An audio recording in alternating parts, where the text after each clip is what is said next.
Refocus Gang, and welcome back to another episode of Refocus on You. I greatly appreciate you guys watching. Make sure that you are liking, sharing, and subscribing. Make sure you hit the notification bell. Make sure you tell your friends, your family, share it on all social media platforms, share it at work, share it at school, share it wherever you go. Today, we're going to be talking about my 40-day fast. So, I decided to go on a fast. And let me tell you why. So, I was a little frustrated, a little out of it. I decided, well, I'll take a little break. I'll go to the beach. Maybe I just need a little time to myself, a little time away from everything. I went to the beach. I had a good time. My daughter had a good time. My mother had a good time. But when I got back, I was still kind of frustrated, and I still felt like something just was not right in my spirit. Something was not sitting right. So I was like, what can I do? What can I do to change this? I don't like feeling this way. I was saging. I was doing everything. I said, well, maybe I need a fast. And it just so happens at the same time that I was thinking about it that I remember I had watched Fantasia and Ken's Taylor Talk. And she was talking about a book that she had read by Iyanla Vanzant that she did a fast with. So I was like, well, maybe I can try to get this book and I can do the fast. So I said, I'm going to do this fast. The book is called One Day My Soul Just Opened Up. It's by Iyanla Vanzant. So check this out. It's very good. So I was like, I'm going to do a fast. So that first night, I looked at Sarah Jakes Roberts, In the Place of Need. And that really, really put me in a place like, yes, this fast is what you need to do. That was my gateway to saying, even if you were hesitant, this is what you need to do. So I'm going to tell you guys 10 things that I learned during the fast. But the first thing I'm going to do is read you my first day journal entry. So what I did was, for the fast, I gave up alcohol and sweets. And I love my sweets. Like, I can eat sweets and no food. Like, I love my sweets. And of course, I love my wine. I'm a single mama. I work. I'm building. I'm doing a whole lot of stuff. So at the end of the day, sometimes I like my glass of wine. So I gave up wine and sweets. And then I was also going to work out at least 4 or 5 days a week. So, and write in this journal and do the book. So my first journal entry, I said, I'm very grateful for how far you have brought me this year. I have learned so much, and I am excited to see how far you take me.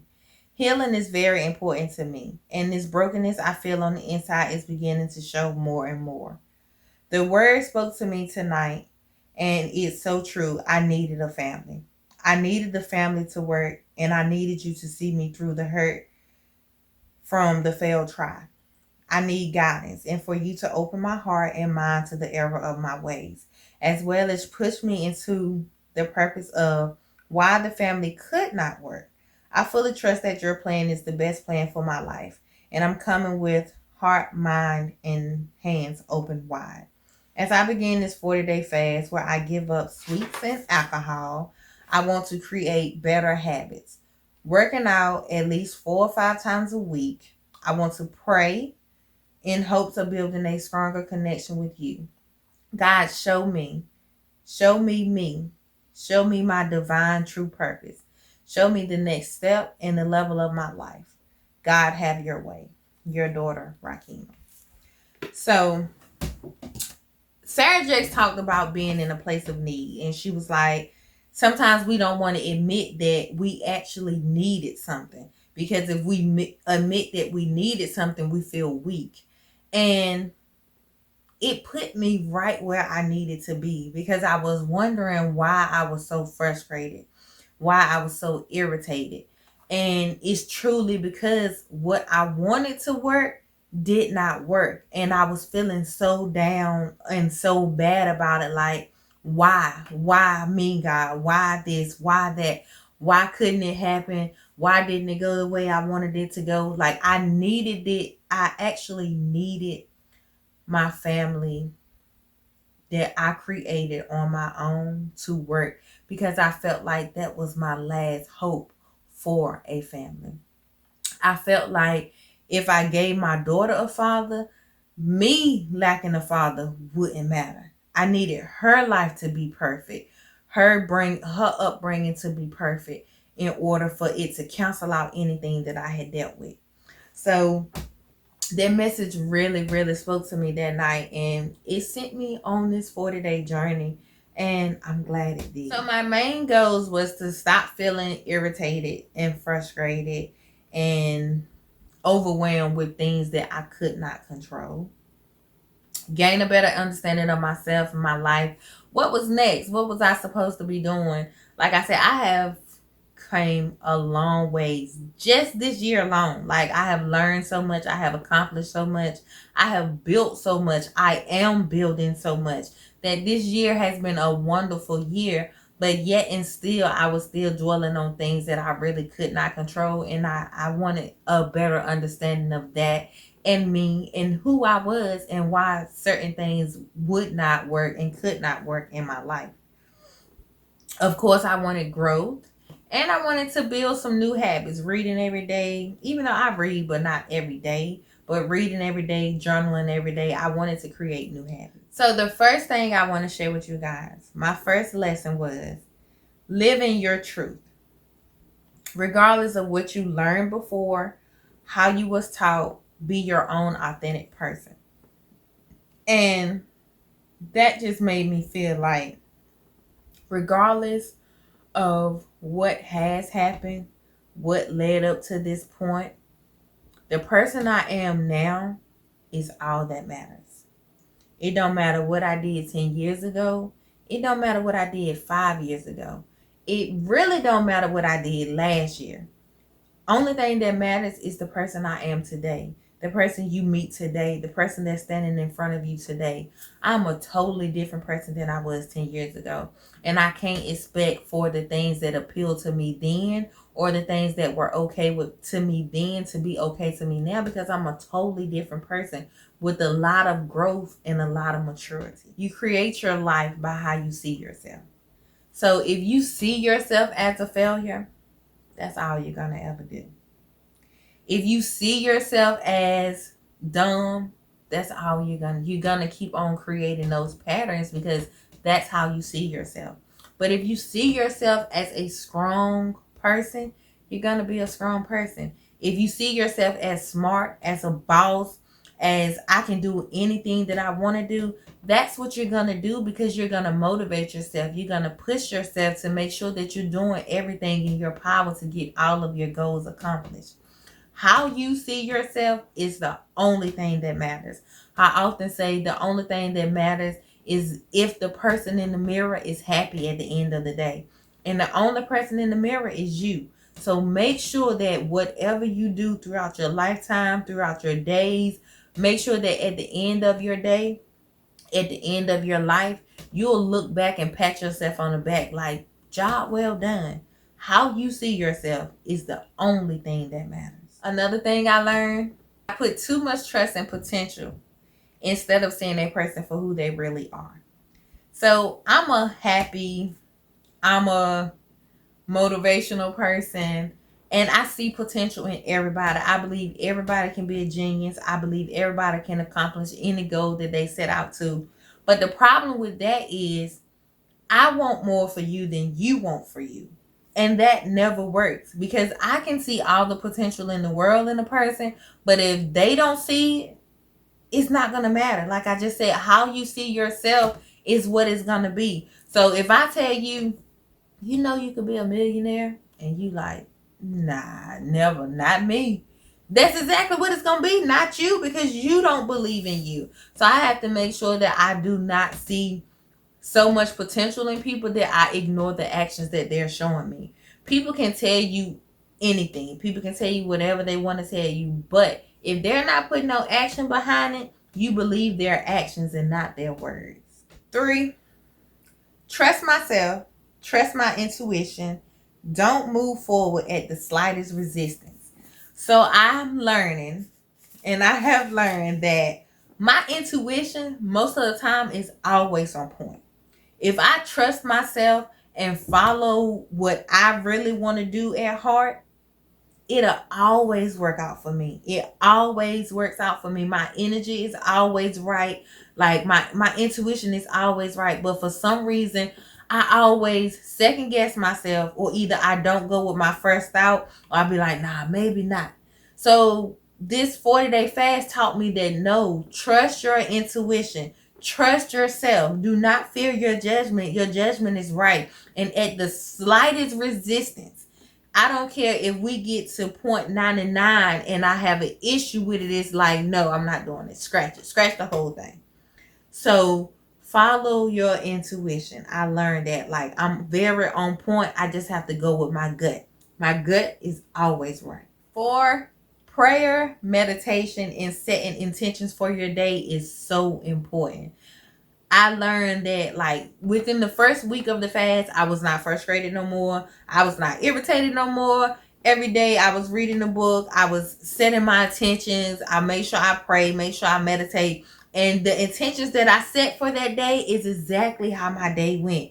So taking time out, whether you got to get up an hour early. I used to get up 2 hours early before work, sometimes 3, because I got to work out too. But make sure you pray, you meditate, and you set your day up. Like, this is what I'm going to do today. This is how the day is going to go. And you set your intentions for that day, and you will have a better day. 5, you cannot control everything or everyone, but you can focus on the things you can control. So with the family thing, 1, if I had to follow my gut, I probably wouldn't have been in the situation that I was in. 2, I can't control everything in my life, every person in my life.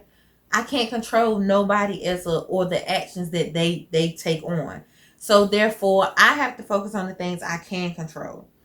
I can't control what you do, but I can control what you do in my life. So either I'm going to let you continuously run amok in my life, or I just have to push you away and just control my life. So I had to, the fast taught me that you're focusing on the wrong thing. You're focusing on things that you can't control, on people that you cannot control. Control you, your life, what you allow to happen in your life. Create boundaries for people. No, I'm not taking it. I'm not dealing with that. You can do what you want to do, but no, sis, not dealing with that.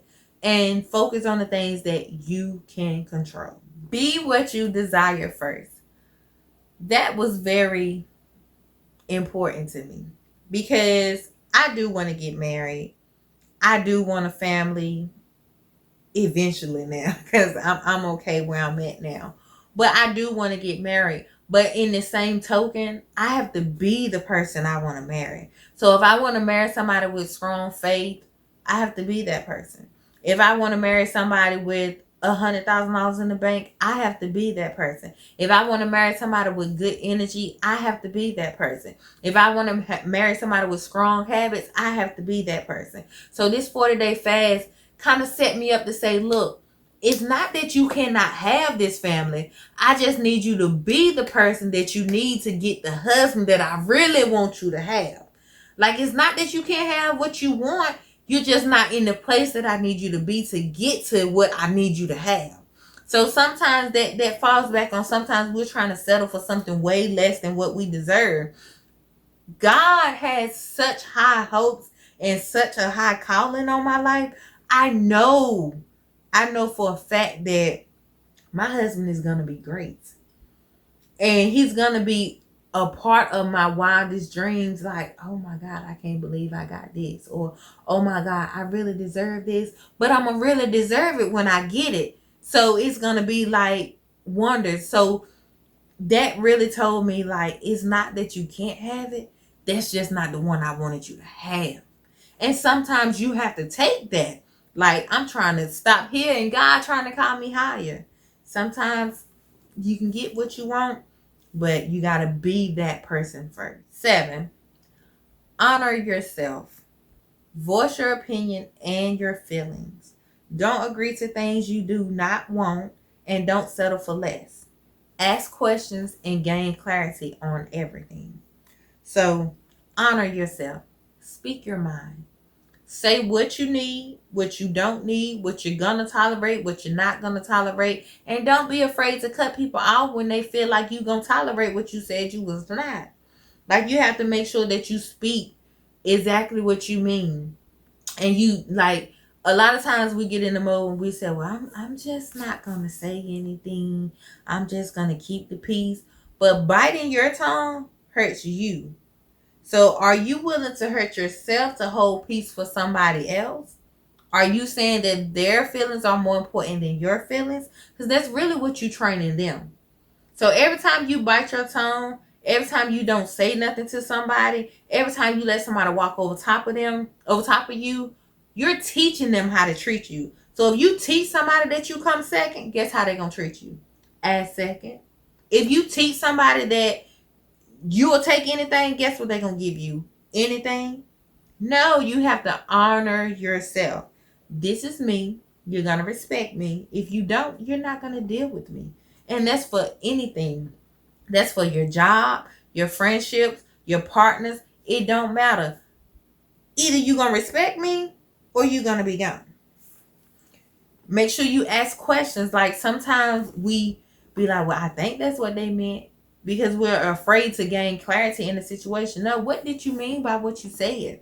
Tell me exactly how you feel, because I need to know this, because I need to let you know how I feel, so both of us can be clear on what's going on here. Make sure that you're not agreeing to settle for less. If that's not what you want, I don't care what you got to do. I get lonely. I do. I get tired of sitting at the house by myself. Now my daughter, she want to go out and she want to be with her cousins, and they play the game. They do different things. And I know she don't want to be here by herself all the time. So I'm here alone sometimes. And I get tired of that, but I refuse to settle for less. I refuse to just let anybody in just because, okay, now I'm lonely. No, sometimes you got to bite the grip, bite the ball, and be like, you know what? This is what I want, and I'm not taking anything less. Either give me what I want or leave. And that's just how you gotta be. Never settle for less, because I'm telling you, you will regret it. So many times I have just taken something that I did not want, and I regret it every time. Never settle for less. Protect your mind, body, spirit, energy, resources. Be careful giving out what you might actually need. So sometimes, I know me. I'm a giving person. I'm the person that's always there for everybody. I try to make sure I talk to everybody. I try to make sure if you need something, I got you. I can hold this conversation. I can give you all the advice. You want to go somewhere, we can go somewhere. You need me to do something, I can do it at the drop of a dime. I don't care how much time you gave me. I got you. But I had to stop and think. I'm giving out stuff that I need. I need this energy to build my business. I need this advice for myself right now. I'm at a time in my life that I'm relearning my whole self. Like, I have grown so much this past year. Sometimes I don't know me. Like, sis, did you just say that? Did you just speak up for yourself? Did you just tell somebody no? Go, God. Like, sometimes I don't even know me. So I'm growing so much. Some of that energy that I've been trying to give out, I need. So I have been kind of shutting myself off. Like, no, I'm in a growth stage right now. I'm learning. I'm trying to dig. I'm trying to build. And why I do this, sometimes I can't help you. And I have to be okay with saying, no, I can't do that. Or no, I can't go that place. Or right now, I can't take that in my spirit. Because sometimes people will drop things on you and you was already having a bad day. So that done made your day worse. No, sometimes I can't take that. So you have to make sure that you are kind of stingy with your energy and your mind and your words and your time. Sometimes you need that. It's a time to pour and it's a time to soak up too.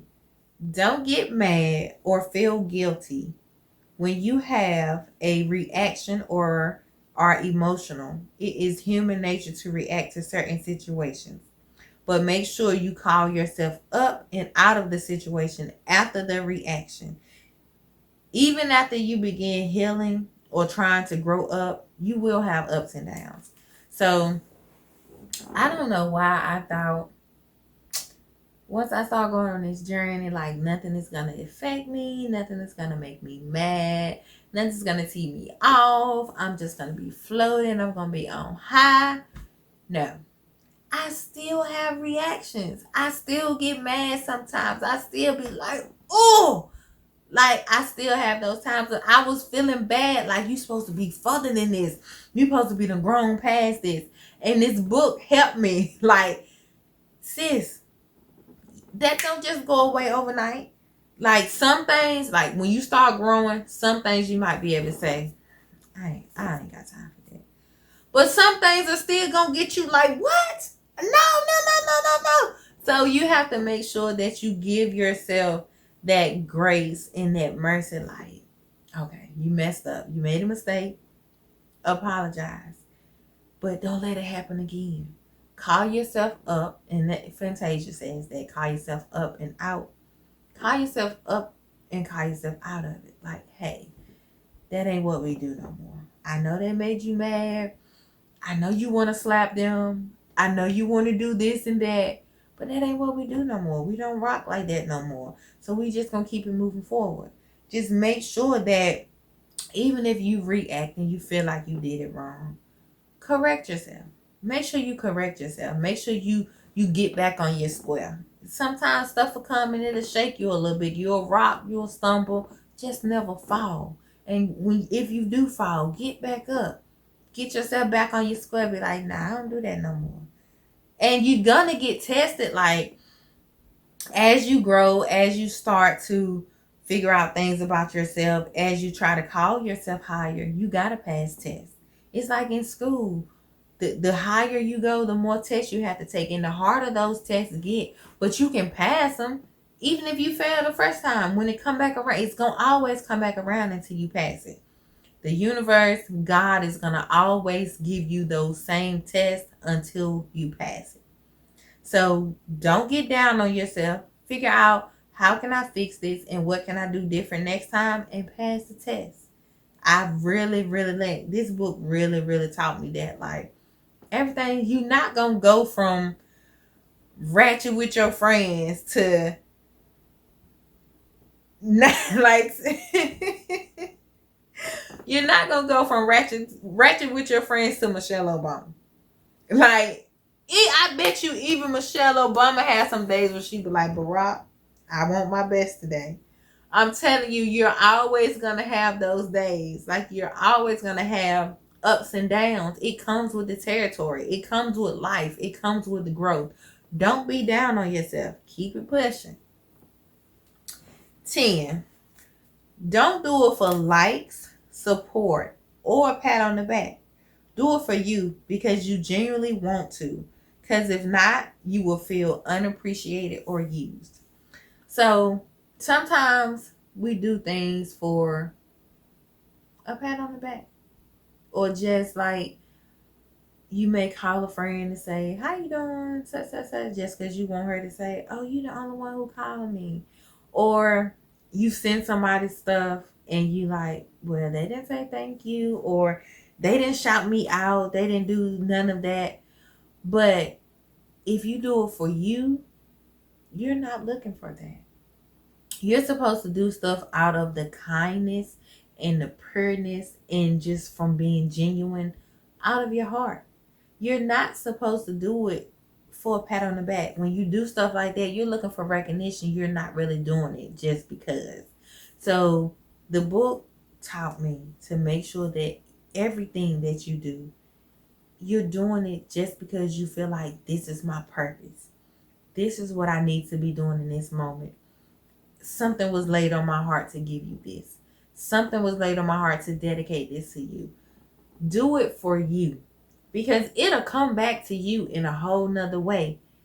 If you get your recognition from them, that messes up your whole blessing.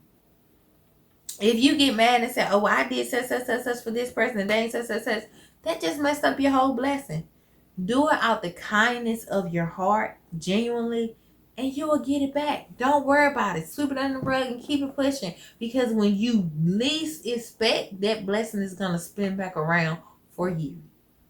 Do it out the kindness of your heart. You won't feel unappreciated. Bonus. I told y'all I was going to give y'all 10. But I really could not leave this one out. Like, this fast, I learned so much. This is not even half of what I learned. This is not half of what I learned about myself. This is not half of what God gave me to begin doing. Like, I learned so much in these 40 days, and I really, even if you take 7 days, 14 days, you don't have to read the book. You don't do nothing but go to God.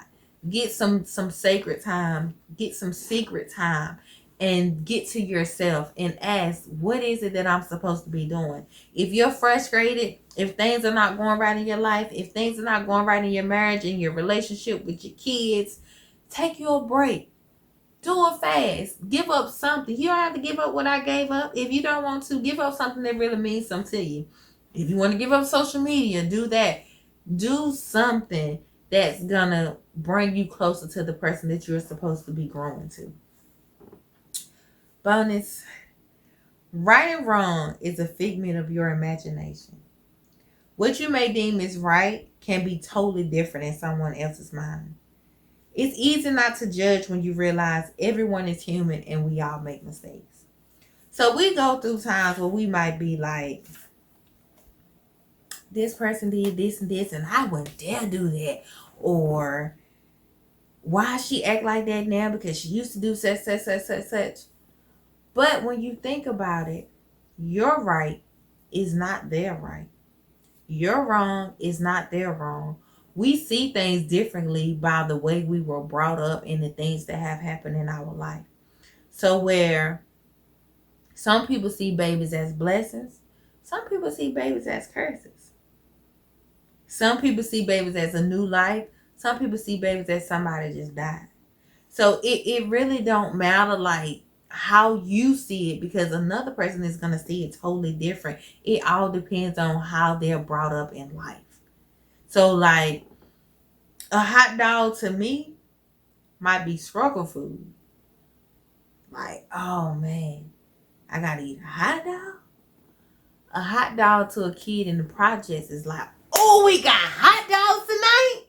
Like, so how you grew up is always gonna deter that perspective, and that's gonna tell you what your right or what your wrong is. But when you just separate all right from wrong and see human as human, we all make mistakes. We all do stuff wrong. We all fall short. We all do different things. Like, you learn not to judge people, and you learn to look at people with compassion. Like, maybe they trying their best, and who am I to say their best ain't enough? If that's what they feel like they need to be doing right now, that's what they need to do. And we keep it moving. Like, we got to learn to just be compassionate for people, give people the same grace that we want extended to us, and keep it moving. No judgment, because if you say only God can judge you, why are you judging that person?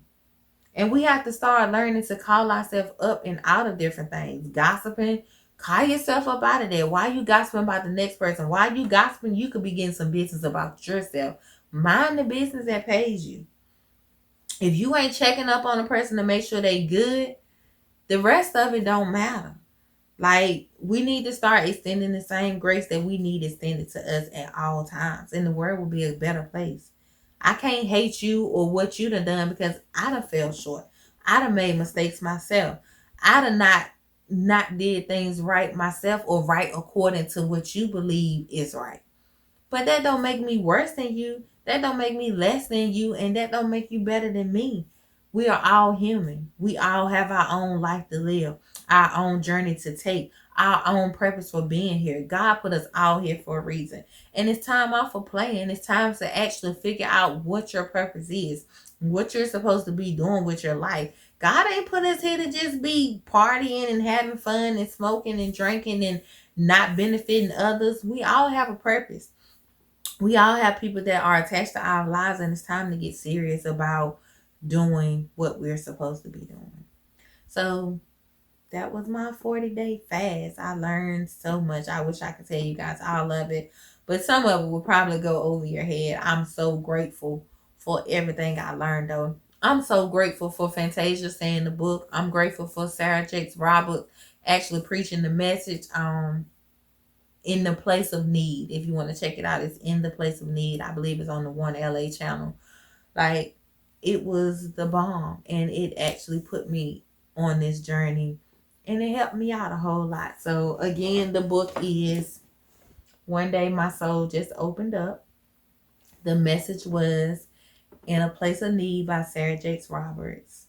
I greatly appreciate you guys watching. I hope this helped. I hope this pushes you to go on a fast and better yourself. Thank you. You guys have a great week.